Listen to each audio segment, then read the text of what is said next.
What is going on, you guys? It's your boy, the Money Market Mutual Meister here, and we're back with episode 64 of the video game therapy series. Another nice computer science friendly number, 2 to the 6th power, which is a pretty nerdy thing to say, but it is. Pretty sure it's, yeah, 2 to the 5th is 32, so 2 to the 6th is 64. Yeah, hard to believe I've spent so long, but I keep saying that after every little juncture of these videos. I always seem shocked at how much I've spent talking to myself. But I think I'm going to go on a limb here and say that I'm not the crazy one, right? I think, because that's the MO of this whole thing is me thinking about stuff. I think more people should be more okay with spending time. Because really all this is me just kind of introspecting about things. I'm not really. People are very, very sedated in their. I'm not. I sound like a conspiracy theorist if I say that, but they are. I mean, look around. You can go on a bus somewhere and everyone's staring at their phones or sedated. They got headphones in, they're doing something. I mean, people have struggled to just sit there and do nothing, right? I've talked about the power of nothing last time, but it's, I don't know, people that can entertain themselves, right? As a kid, you were always entertained by something very simple that, now it takes all this, we've got to be watching your podcast on 2 times speed with a foot massager and your husband or something there. I don't even know what people do anymore, but anyway, I guess I'm the weird one for talking to myself and spending an hour. I guess Minecraft is enough stimulation, but I honestly, whatever I'm doing in the world half the time is just mindless, so I don't even think about it. But anyway, we're back. 64. Let's see. What am I going to talk about today? Um, yeah, here's an interesting thought. So I've historically been somewhat critical of the financial industry and really just money as a whole. But like I said last time, it's not that I don't like money or I think money is dumb. I mean, I do think money is for dumb people, but that's kind of a different argument entirely. I just think I'm not entirely anti-money as a concept. I think just its practicality is a bit flawed, and it's flawed in that people view money as the like money itself is not the problem. The problem is that money is seen as the solution when it is not the solution, right? People have kind of maybe deep-seated. I'm not gonna say trauma because I kind of hate that word, but they have problems. Okay, whatever those might be. Maybe they're psychological, maybe they're just philosophical, maybe whatever kind of problems they have. But then money seems to be this answer, and most of the time it's not totally dumb because there are stupider things to think is the answer, right? You can think getting a dog is the answer to all your problems, but it's probably not that either. But money certainly isn't the de facto answer for everything. Some problems, yes, in our society can be solved with money, but the fact that it's seen as kind of a silver bullet for everything is troublesome to me, and that's kind of why I first want to always reject the idea that money is the answer. And I guess beyond that, the influence that money has on people is not always seen as a good thing, right? I think I don't really believe that people are inherently good or evil. I've kind of talked about that before, but I think having a lot of money and really the endless pursuit of money as an exercise does certain things to people psychologically, socially, whatever. And I think those impacts can be very negative. They're not always negative. Some people make money and do perfectly fine things with it, but I think many others also, they do horrible things with their money, or they do stupid stuff with their money, or they waste their money, or who knows, right? I just think it's I don't know. And part of this is me thinking about, the oath of, taking the oath of poverty, right? Because in some ways I think ideologically conformity is kind of a middle upper class luxury, right? I think there's a certain luxury, and I hate the word privilege too, but privilege you might have in that you can afford conformity of your ideology to something. And I kind of, oh, who's firing at me? Oh, bitch. I kind of appreciate. I don't like to conform ideologically because I don't think that. I'm not saying people are always wrong, but at some point people are always wrong, right? Most people are always wrong at some level, at some point, right? Maybe it's not all the time about everything, but I still like at least the illusion of independence of my thinking. And I think ideological conformity kind of just happens to people as they enrich themselves in a middle or middle upper class lifestyle. And I think either being ridiculously rich also kind of, I guess, excludes you from that because you're so far removed from, I don't know, other people that you kind of forget everything, right, including ethics in a bad way. And people that are poverty stricken, I'm not saying are, you know, more wise, but they're certainly not subjected to the same frog in boiling water concept that you might be if you know, were getting a steady paycheck and were happy with your money and were managing your little finances. You just kind of can get lost in a can be easily conformable, right? If you're kind of in this middle upper class lifestyle, you don't want to lose that because it's, again, the carrot holding over you. But, you know, something about being just, I don't know, kind of unabashedly broke and just living that way, not really caring. There's a certain freedom that you get ideologically with that, because you're not really risking. You don't have anything to lose, right? Because they always talked about, this is the concept, the context of sports, but the teams that were most scary, you know, especially if you were the number one team, head hunter, the teams that are the most scary to those teams are not like the number two team, right? Most of the time, the number two team is, you know, pretty scared of you, right? It's the teams that just don't give a fuck, right? They have absolutely nothing to lose. They're gonna just they don't give a shit, right? These people are, you know, people that just pull off the street to play, and you're like, they don't give a shit. They're supposed to lose. It's a win-win for them, right? If they do anything, if they just do everything but embarrass themselves out there, they're going to be heroes, right? They don't care.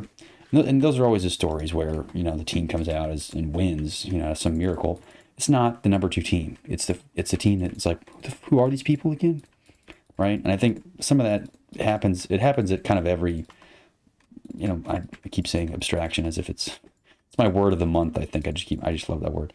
But it happens at different abstracted concepts and different levels in which we kind of see this play out. And I think ideologically that also kind of plays in. Or once you're, you know, if you're in the top 10 rankings, and I suppose this, taking you out of sports, if you're, you know, if you make that certain amount of income, you kind of automatically have these assumptions about how to behave and how to think and how to do. And I think behavior is one thing, social, you know, you don't run around telling people to go fuck themselves. But I think ideologically there are certain expectations people have of you because you are in the, you know, aristocratic, wealthier class. And I'm not saying wealthy class. I'm just, even middle class I would put into this category. Even if you might feel poor, right? In many ways, middle class, you know, you got a family, you know, you can go to vacation at Disney World. You're not poor, right? That's not poor. You're middle class. If you're going on vacation, if you're going to Greece or whatever, you know, you kind of, I don't know, you fall victim to these ideological conformity. And I think that is a dangerous thing. I'm not saying it happens no matter what. I'm just saying you're a lot more privy to it even without you being aware that you might, you know, that might be something influencing you. And I don't know, I just kind of value my freedom of expression and thinking more so than I might value just some more money in my pocket. Because I don't know, as they say, more money, more problems. Which is, I don't know, it's kind of true, right? If you have any money, what are you worried about, right? If you're the team that is supposed to lose, you don't care, right? You're going to lose anyway. You might as well just play and mess around and have fun. You're supposed to lose, right? I'm poor. Who cares? I'm supposed to be dumb and, you know, uneducated because I'm poor. So, you know, bite me. And so that's, I don't know, I'm not saying I'm taking the oath of poverty, but I haven't not thought about it. But it does kind of suck, right? Like I said before, I think people worrying about money is kind of a waste of human ingenuity, kind of a waste of consciousness to some level, because, you know, we have this beautiful self-awareness as a species, and that we're spending it on pretty dumb problems most of the time. You know, not to mention the actual work that people do. I mean, so much of that is dumb, but, you know, the money problems is somewhat trivial. We've solved that already, right? We have enough food to go. Most people eat too much anyway, so it's not like there's this, you know, I don't know, we need to be smarter as a species in order, like, no, we know how to make food. We know how to be under shelter, and for the most part, we know how to not get sick and die. You know, we're already pretty damn good at that stuff. It's just the distribution of it is pretty bad. And this is, I mean, that's kind of sounds communist, like everyone should have everything all the time, but that's not really what I'm advocating for. I just think it's I want more freedom in the sense of freedom to solve interesting and do interesting problems and with things. And because there's always, we assume that solving interesting problems that are unique is related to making more money. I'm kind of challenging that assumption, right? Because even if you think, oh, I'm going to go work for Apple and, you know, work on these cutting edge problems, I'm telling you, you're not going to be working. You're most of the time you're working on something dumb, right? Friends of mine that work at Facebook that do just like the gaming part of their which I don't even know Facebook still even had games. I might have played those like 10 years ago or something when they were still pretty new, but apparently Facebook's games still makes billions off these huge whales that just spend their whole paycheck on it. And, he probably, I guess, at the high level, you'd think if you were his grandma, you'd be like, oh, he's probably working on something noble, like he's, solving the world. No, he's not. He's learning how to extract more money from people who are addicted to Facebook games, which think about that class of person anyway, right? I mean, what is that really the problems you want to be working on? And what I'm crazy because I want to reject working on these ridiculous problems. So I don't know. I don't feel like I'm the weird one for kind of extraditing myself from the fact that interesting problems equals money. And sure, I'm sure there are plenty of good fits out there for places that are somewhat interesting problems that have that pay something. But I don't know. There's something more freeing about being able to choose your own problems entirely and not being influenced by whoever's paying you, right? At some point, it's just a bribe to make sure that you're not thinking about anything else. And I don't really want to take a bribe to not think about stuff, right? Doesn't that seem a little dystopian, right? You have to bribe me in order to not think about certain things. Why shouldn't I be able to think about whatever I want, and make judgments for myself instead of being forced or bribed to think about a certain problem a certain way? And of course, always the problems have to be rendered around how do we solve something that involves money, right? It's always, okay, well, it's not the problem of, hunger or something. It's, well, we got to extract wealth, right? We're a business. And there's not really a way to work for a business that isn't a business. Even nonprofits are a form of business. Governments are a form of business. Academia, education institutions are forms of businesses. And they all do they have their own incentive structures, which are not really aligned well with, I don't know, human needs.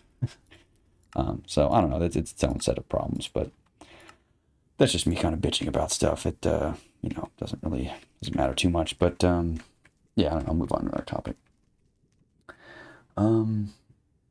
Yeah, let's see. Oh yeah, the something else I thought was interesting. It's the paradox of the independent thinker. Everyone thinks that they're an independent thinker, right? And everyone's like, well, I have good objectivity with my opinions, right? I think about things and I think about the other side, and then I think, oh, this side, and everyone says that, right? So you're not really special for thinking that you're an independent thinker. The independent thinker thing to say would be that I'm not an independent thinker, right? But then that's just like kind of one abstraction above not like being an independent thinker to begin with, which would make you not an independent thinker. So it's kind of this paradox, right? If someone asks you if you're an independent thinker, the independent thinker thing to say would be that you're not an independent thinker. So then you're not really telling the truth. But if you knew that, like, how would you? I don't know. It's an interest. I think it's just kind of it's probably just a trivial paradox. I'm sure if you mapped it out like mathematically and you used some terms to represent these different clauses, you could arrive at a pretty trivial conclusion. But I just thought it was interesting thinking about people that, everyone says that they're an independent thinker, right? But who really is? Probably not the people that say they're independent thinkers. It's probably the ones that think they aren't. But even that, like, then how do you know? I don't know. It's it's a really stupid thing to think about. And at some point, who fucking cares whether you're an independent thinker or not? So, am I? I don't know. Probably not. Actually, I think if enough, I don't know. I think the only way that does make me a little bit different, and this is just kind of tooting my own horn, I think for better or worse, I spend more time thinking about thinking, like the metacognition of it. And I actively try to, like, I don't know, be in a state of rumination a lot, which, now, I don't know, do people do that automatically anyway without, am I special? No, I don't think so. And, even, I don't know, how much of that time is wasted anyway, right? How much of that is true, like, I don't know, truly independent thinking versus just going down the same rabbit holes that everyone else has. So I don't know. It's just a really stupid yet interesting paradox. But it seems like it's a pretty trivial thing anyway. But yeah. So here's the other thing I want to think about. I guess again more society bashing here, but the collective good. It's always a noble cause to be fighting for the collective good. Whether it be, and there's some kind of ubiquitous terms for that, right? I work to help solve world hunger and disease. I want to fight malaria or something. And there are things that are very much. I think most people would not argue that disease is a good thing, right? Because it kills people. But other people might argue that, oh well, disease is the natural selection process, and we're interfering with it, therefore it's bad. And I'm not making that argument. I'm not saying that, but I'm recognizing that as a possible argument. Anyway, people that fight and speak of the collective good, and there's these enemies that don't believe in the collective good. How do you define that for me? What are you speaking about, the collective good? Well, is it good or is it bad? That question, fundamentally, cannot be answered easily, right? Unless you just can't, right? Unless you are deeply religious and make all your judgments based off of a single religious entity, right? Even so, the Bible is there's still gray areas, right? In what is good and what is bad. So the collective good, the fuck does that mean, right? And sure, you can maybe fight for some, what you think is a objectionable good thing, I want less malaria. Okay, most people are probably not going to argue about that, but at some point, what the fuck do you know, right? And I don't know, because we think about if you think about our own ignorance, right? We look at children. Children don't know what's good for them, right? So just because you're an adult doesn't mean you know what's good for you either, right? A kid wants a Twinkie, right, and says, "Oh, Twinkies are good. I like Twinkies. They're good. They're tasty." And of course, we know that Twinkies are bad for you, so you don't give him the Twinkie. But to the child who's ignorant, he thinks that you're being evil, right? Because it's the good. The good for him would be eating the Twinkie, but then you're disagreeing with that, but who are you? And in some ways I'm thinking could we be the children arguing for, oh, we want Twinkies, we want less malaria, but at the same time we're kind of ignoring the level above it, right? Whatever a creator might have deemed as is truly good and what is not, by giving us disease in the first place, right? So some of it, I'm not calling into question the collective good at all. I'm not saying we should stop fighting malaria. I just think it's an interesting thought that I guess the Twinkie analogy is kind of a dumb one that I just thought of, but I'm sure there are other more elegant ways of putting it. I just tend to put it in these really dumb terms. But I don't know. Are we the dumb children in this scenario who think that eating Twinkies are good, because we don't know any better? And ultimately, even it's black and white thinking as a whole is very problematic, and saying that you're working for the collective good is what does that mean, right? And the word that I think is interesting in this space that somebody used somewhere, I just kind of stole it and kind of have been thinking about it, is it's I don't know if it's a style of thinking or certainly not a religion or anything, but it's Ignosticism, I think is how you say it. But it's more or less someone talked about it when they were talking about predestination theory, and the reason that he doesn't want to discuss free will and predestination, which again are maybe two separate things, but free will, the argument of free will, he doesn't like discussing it, and he basically has to say, oh, okay, if you can't define it properly, then we can't talk about it. And the other issue is that if you ask that and you say, well, define it, and they define it some way, you will spend the entire time arguing over what the definition is, and you will have gone nowhere, because the definition itself is a very fleeting thing, right? Okay, you define it as the freedom to make choices as you see fit. Okay, all right, we have a lot of things there. Freedom, choices, these are whole concepts that can be deconstructed in and of themselves, that you're just kind of glazing over and expecting we have the same idea of that, right? What's your freedom to my freedom? And agnosticism kind of just says, well, look, okay, we're going to be bickering about the semantics of this, so it's not really I'm not saying it's a not worthwhile argument, but we need to set the terms first, state your terms kind of thing. So I don't even know. That's kind of what I think about when I think of this collective good. What we don't ever define that. It's so ill-defined, and in some ways it's almost just like a front to it's like the money laundering scheme of ethics, right? We just kind of hide behind the oh, I'm doing collective good. I'm doing good for the world because I'm fighting against it. But we don't. Who knows? You probably work for one of those shitty nonprofits that quote unquote doesn't take a profit, but then just hides all their money away somewhere. So I don't know. I'm not saying I don't believe or trust in any common good. I just think it's a very it's a very difficult concept, period, to grasp conceptually, and much less like fight for, right? It's one thing to, I don't know, pick something specific and at least somewhat objectionable, but we're speaking about, ethics as a whole, as if that's some good and bad thing.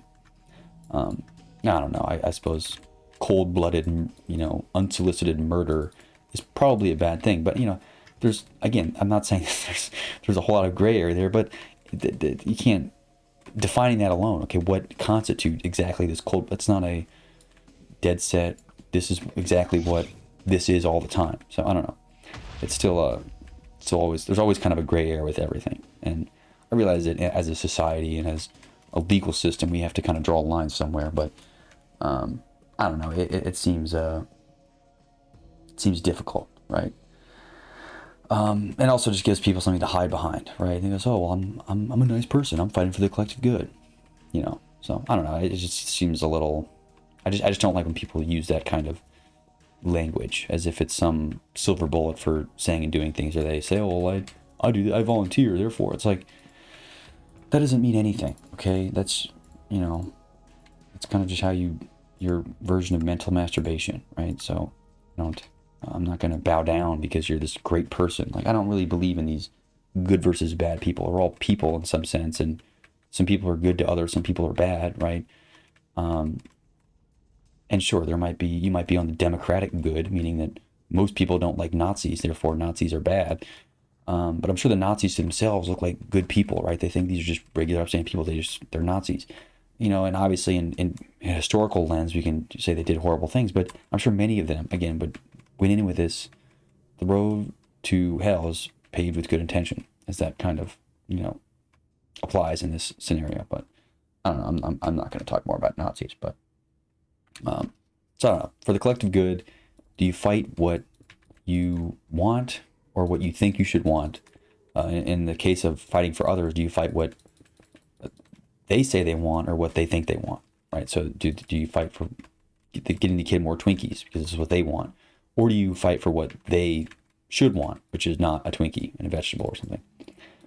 Which is, again, kind of a difficult thing. And are we the child in this scenario, right?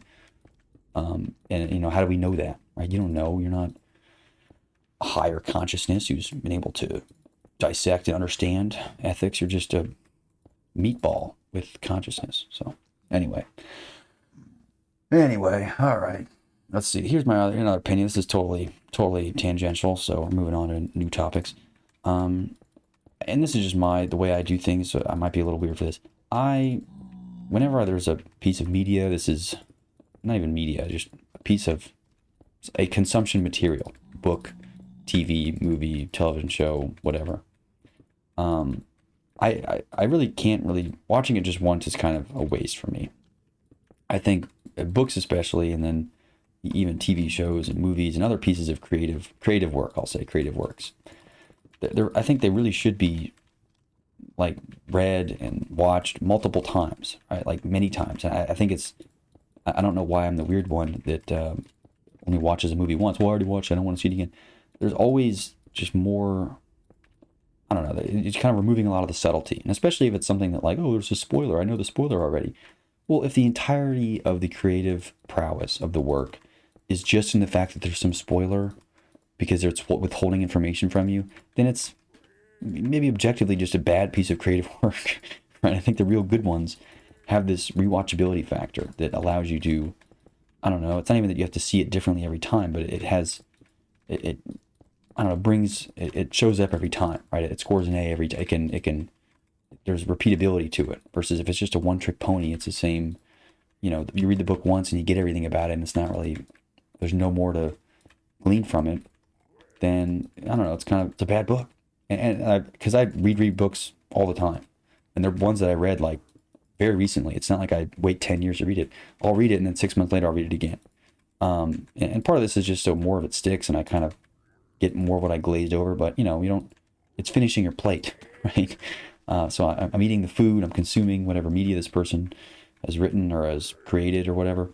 And there's always meat on that bone, right? And I think we're so used to just looking for new, pork chop. I guess it's probably a bad metaphor of food, but it might stick a little bit.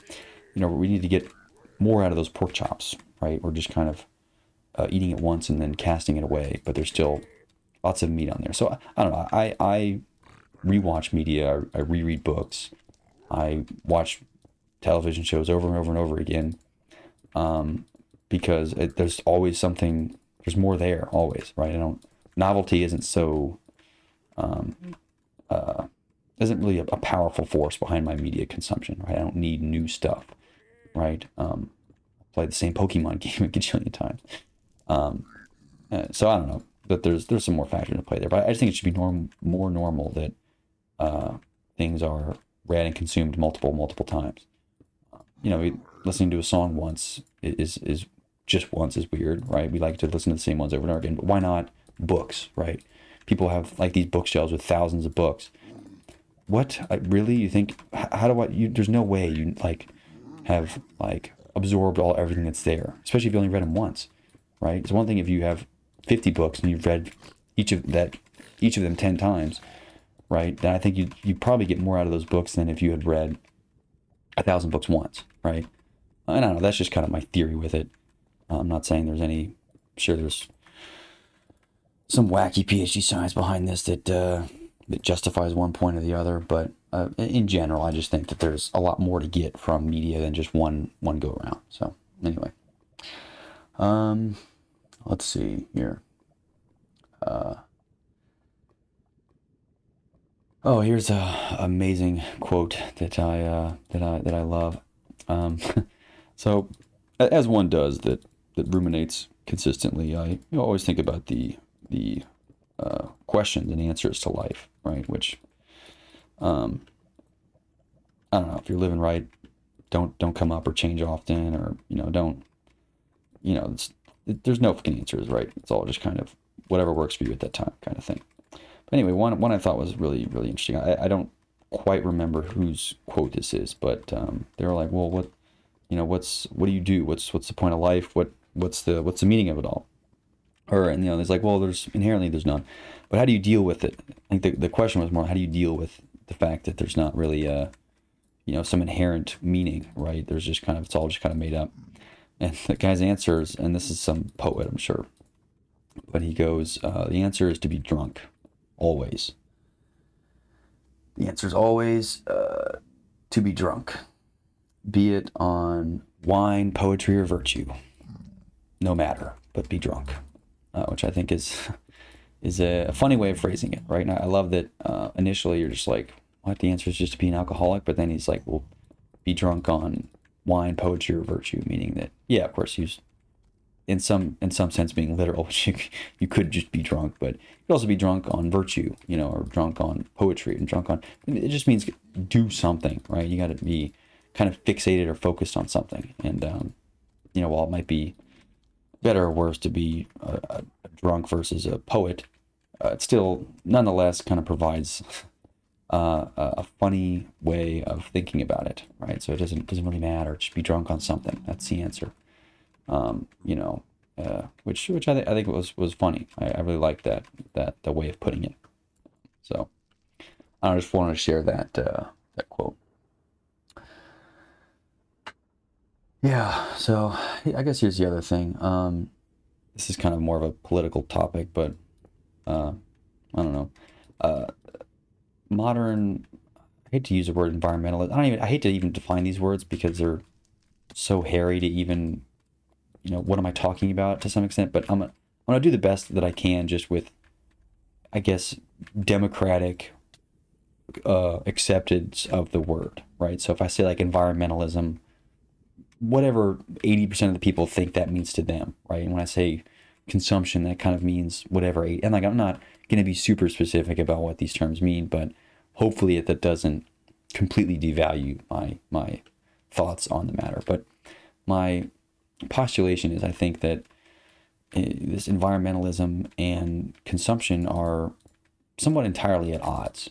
And I guess not entirely at odds, but strongly at odds.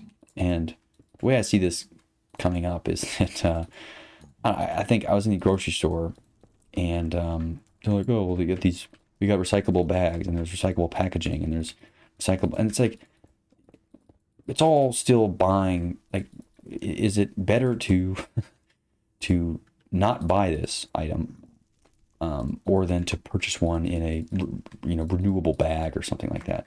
In many cases, especially if it's not like food or something, if it's a non-consumable, then it's unnecessary too. The answer would just be to not buy it, right? That would be the truly environmentalist thing to do. So, I mean, the true environmentalists are the minimalists, no? And it's one thing to fight for good packaging on like fruit and stuff like that. Why does fruit even need packaging? But even so, I just think that it's funny that a lot of, I'll say non-consumables, like, who knows, like sort of even just frivolous purchases, right? Oh, this backpack was, made with renewable plastic. It's like, not only are you compromising the integrity of my backpack to make it out of bamboo or something, I don't want this, right? I don't need the backpack to begin with, especially if you already have one. Like, I mean, how many do you need? But then it's like, it would have been more green. If you really cared about the environment, you would have just not made this. And you would have had, you'd have been better for the environment. But the fact that you made it, I don't care if it's 94% renewable or something, you still made it, right? And that will contribute infinitely more than not doing it all, right? So I think that's, I don't know. There's just kind of, I think there's odds here where people are, oh, well, can you consume, environmentally friendly? Like think, but in a lot of ways, unless it's food or something or a house, it's not really the environmentally friendly thing to do is to not make it, right? Is to not, for it not to exist and not to be bought in the first place. So I don't know. I think there's just some counterintuitive way of thinking that you're making a difference by buying like I don't know, environmentally friendly things, when in reality the environmentally friendly thing to do is to not buy it in the first place. So that's kind of my argument there, is that they are kind of fundamentally and paradoxically at odds. And again, I'm not really referring to food packaging here, although I think food that you can eat with fewer packaging is probably better for you anyway. Right? It's like, oh, our Twinkies are wrapped in renewable plastic wrap. It's like, you're buying a Twinkie, don't even make that, right? Just stop making Twinkies. The world would be better if you stopped making them. And obviously you can't discount all foods that are coming in plastic as being bad, because I'm guilty of stuff like that, right? I'm not some saint who's never bought anything in plastic before, but I'm certainly not dumb enough to think that me changing my consumption habits is going to all of a sudden reverse all these, this huge climate catastrophe that we're in. It's not, okay, it's not, probably not going to do anything, right? I'm not buying a renewable, butt wipes, because it seems ridiculous, right? I don't know. So I'm going to move on to something a little better. But, yeah. Something else that is, I don't know, more on society. I guess also speaking of renewability, we live in a digital age. No surprise there. But people are very, very quick to digitize and to kind of eternalize a lot of things. And this is especially on, like, they have ideas, or they want to make something, and things immediately go in like a pretty pseudo-permanent stage, right? So like, think about like a text document on a computer, right? Let's say you have an idea for something, and you start, mocking it up or talking or thinking about it on a text document on a computer. And while you might be thinking, oh, well, it's great, you have this forever, right? Or I mean, quote unquote forever. Of course, there's semantics to argue about the lifetime of a text file on a hard drive, right? The hard drive will eventually corrupt or whatever. Either way, my kind of thought around this is, I think more things, especially like these paper ideas and these napkin ideas and these spreadsheets, more of that stuff should be disposable, right? And the reason I thought of this was, there was this famous computer scientist, Donald Knuth, I think that's how you say his name. And he wrote like The Art of Computer Programming, which is like this huge volume of like these, I don't know, he started it back in like the 1970s or something. He's been writing it for 40 years or whatever. And he keeps what he calls like a Knuth buffer. So he doesn't use email in forever. You have to write mail to him. But it's like, how does this guy get anything done?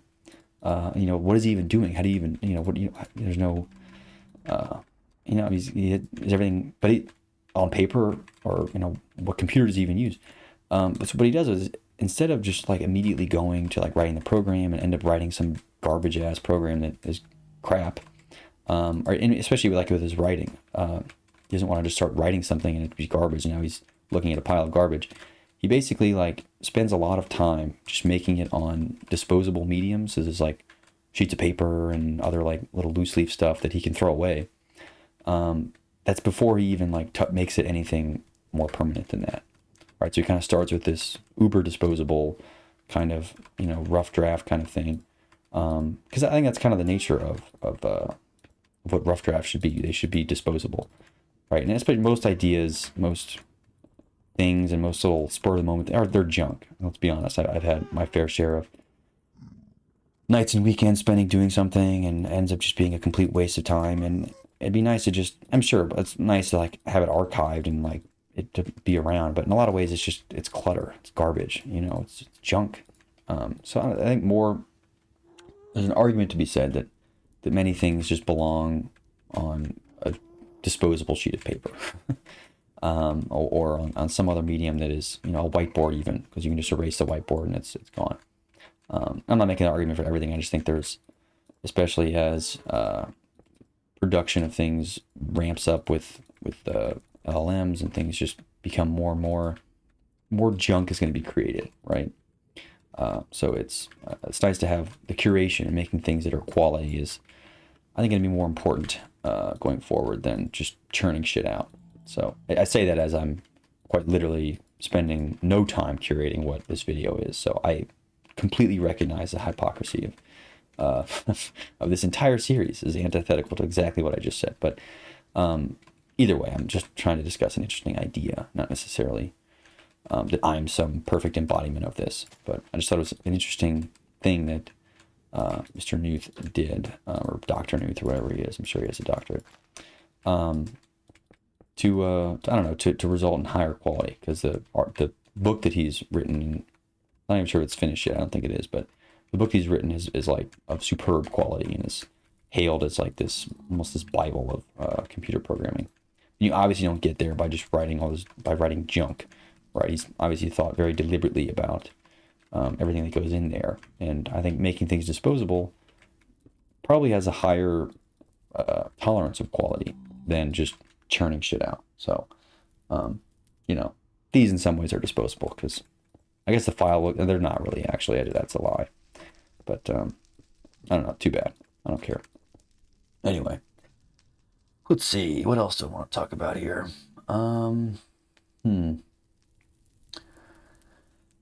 Yeah, here's something else that that comes up pretty regularly. I'm an odd fellow, I will say. I suppose, depending on how many of these videos you watch and how well you know me, you would agree or disagree. I don't know. But I don't know. At times, people think that I'm a masochist for several reasons, because there are things that comforts and kind of quality of life things that I choose not to do, not out of, because I don't know, I have a different incentive structure. I think my goal is to make my life as easy as possible. And I think if you are someone that makes your life as easy as possible, you're kind of a fool. So but I want to make a distinction between what some might consider just eternal suffering of things I choose to do versus what I would more consider as like a planned adversity, right? So I'm not going to be super specific because I don't want to be, but there are many decisions that I've made just professionally and personally that was obviously the more difficult option. And the point isn't that I'm a masochist. I want to do stuff that is harder just because I like putting myself in pain. But partially because I think it is healthy for me to have a good amount of planned adversity.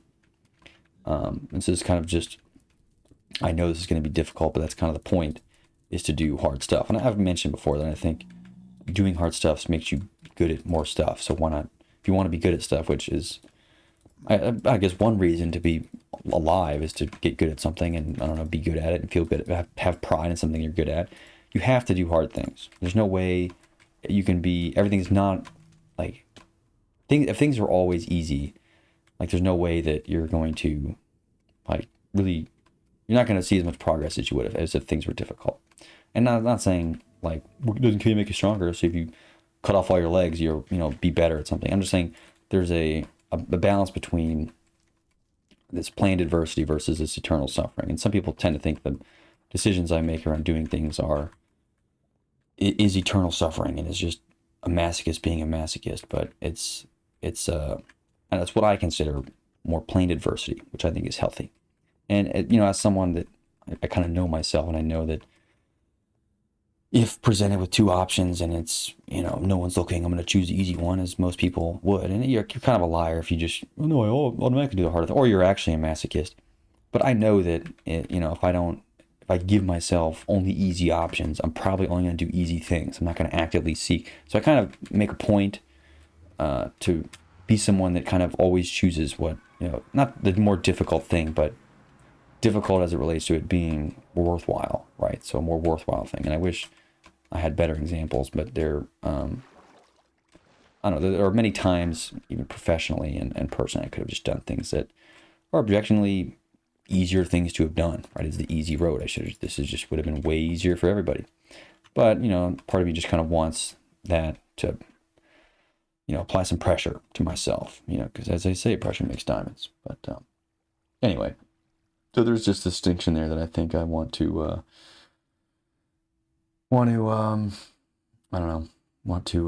talk about. So, I don't know. Let's see, what else I want to talk about. Oh yeah, this is a very weird thing. So I'm obviously, as someone who's in the tech world, I spent some time thinking about the incoming surveillance state that is the world we live in today. Kind of a joke. But I'm thinking about what really surveillance and because I'm thinking about even this isn't really in surveillance, like the Neuralink, right? So the idea is that you can connect your mind to some processor and it can, I don't know, help you with your math homework or something dumb.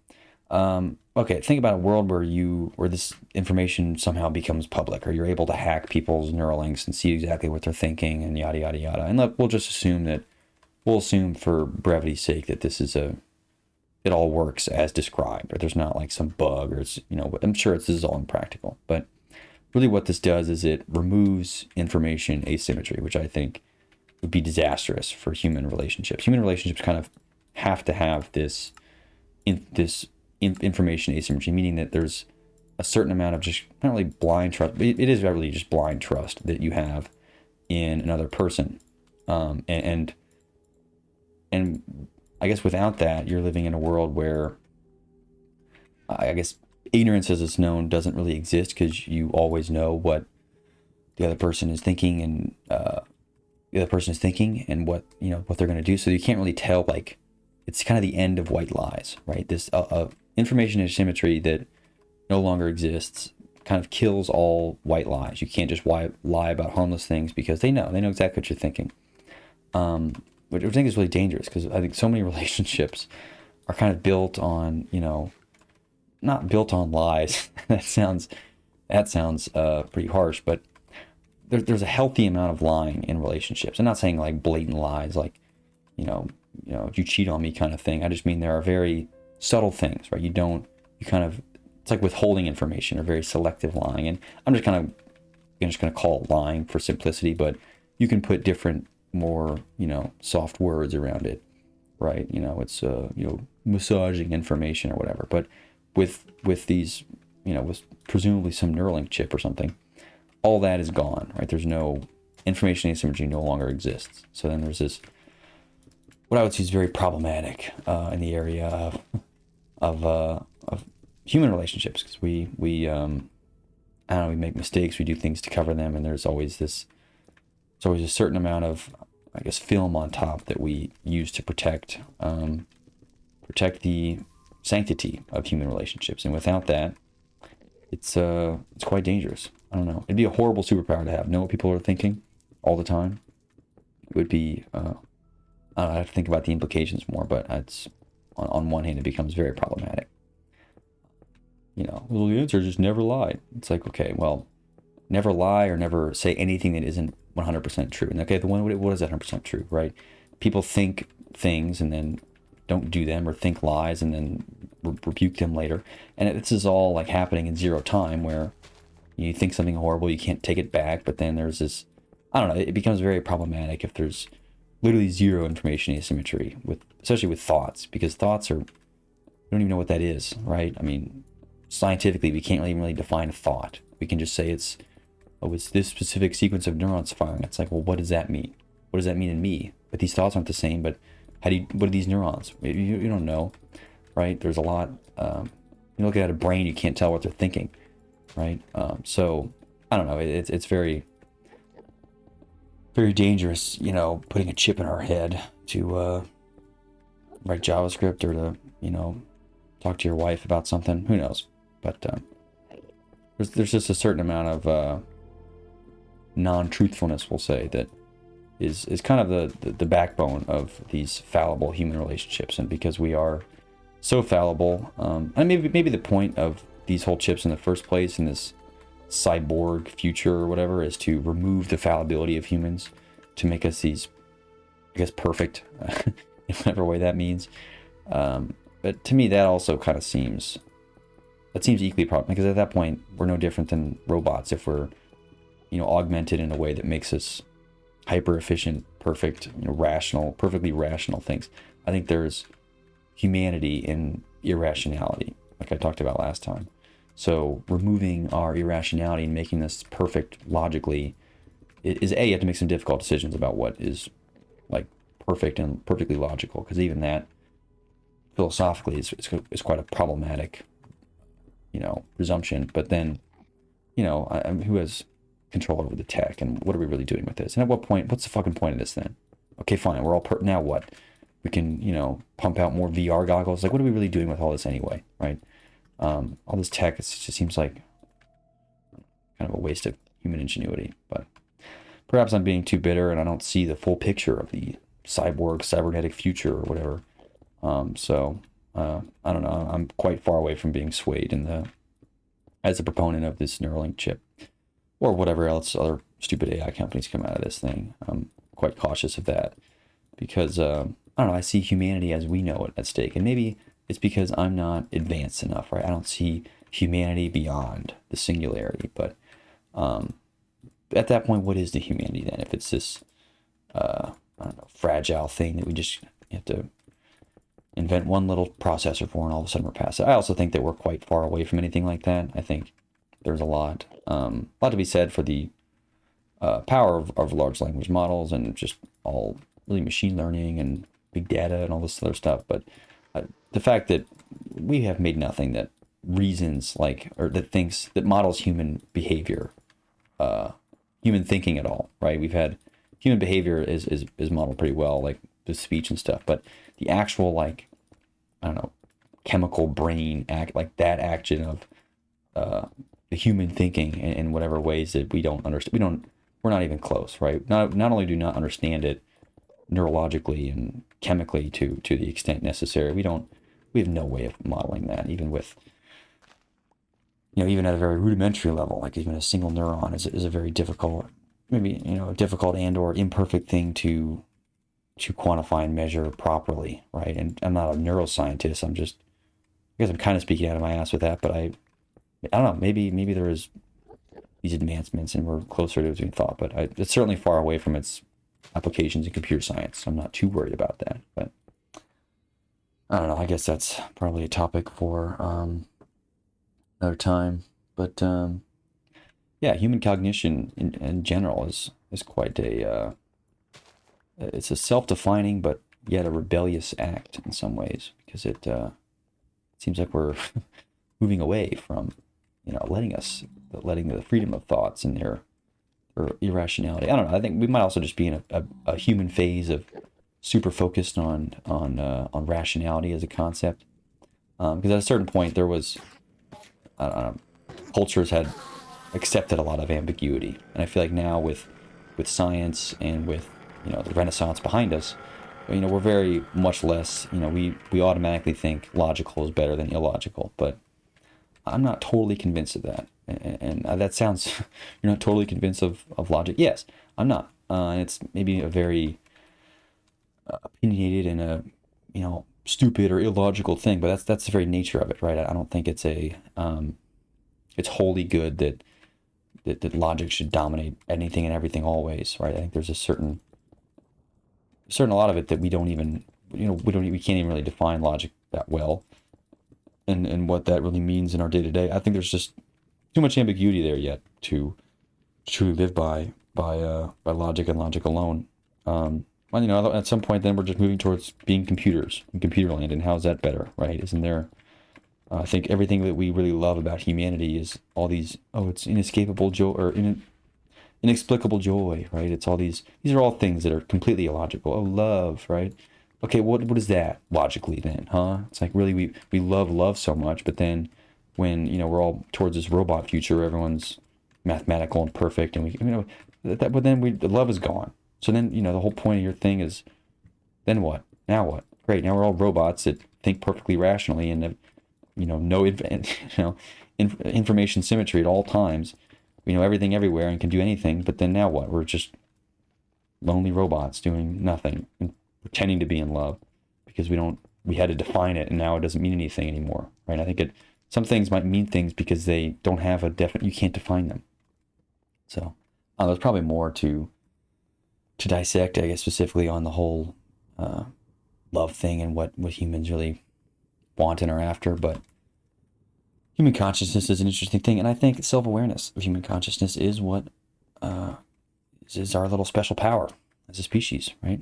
Apes can throw houses or whatever, but we can think about thinking, and that is pretty cool, if I say so myself. But anyway, I'll pitch it off there. It's pretty rough one this time. So anyway, thanks for watching. Peace out, and I will see you next time.